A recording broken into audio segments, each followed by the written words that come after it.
विधान परिषदेचे आमदार प्रसाद लाड आपल्या सोबत आहे। आज कुणाल कामरानं जी कविता केली होती आणि त्यानंतर हीच कविता सुषमा अंधारे यांनी सुद्धा केली आणि त्याबाबत हक्कभंग आणण्यात आलेला आहे। प्रसाद लाड त्या कमिटीवरचे सदस्य आहेत, आपण त्यांच्याशी चेअरमॅन आहेत, अध्यक्ष आहेत, आपण त्यांच्याशी बातचीत करणार आहोत। या हक्कभंग समितीचे तुम्ही अध्यक्ष आहात, कशा पद्धतीची कारवाई आता होणार आहे? कुणाल कामरानी जे वक्तव्य केलं हा सभागृहाचा अपमान होता, माननीय उपमुख्यमंत्र्यांचा अपमान होता, देशाच्या पंतप्रधानांचा अपमान होता, सुप्रीम कोर्टाचा अपमान होता। त्यामुळे त्याच्या बाबतीत आम्ही सभागृहात निवेदन केलं, विरोधी पक्षांनी निवेदन केलं, सरकारने त्यावरती निवेदनाचं उत्तर दिलं। त्यानंतर पुन्हा त्यांनी त्याच गोष्टी केल्या। त्या गोष्टीला समर्थन देण्याचं काम सुषमा अंधारे ताईंनी केलं। सभागृहाची जी प्रॉपर्टी असते त्याला बाहेर सभागृहाच्या बाहेर बोलता येत नाही, हा अधिकार आहे।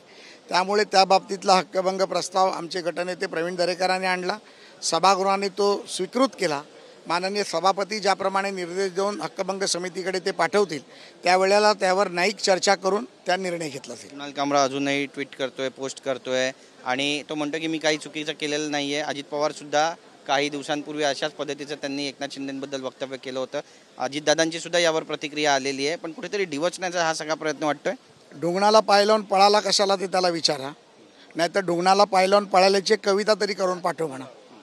त्यामुळे हिंमत असेल तर त्यांनी मुंबईत यावं, मग ढुंगणाला लागलेले पाय कुठे जातात ते त्याला कळेल। संजय राऊतांनी सामनातून ही कविता छापलेली आहे आणि म्हणतात की त्याचा माझा DNA एकसारखा आहे। त्या बाबतीत काय परिणय फुकेने उत्तर दिलंय, DNAचं कारण काय ते। धन्यवाद आमच्याशी बातचीत केल्याबद्दल। Camera person Yogesh Gurav sir, Girish Gaikwad, TV9 Marathi, Mumbai.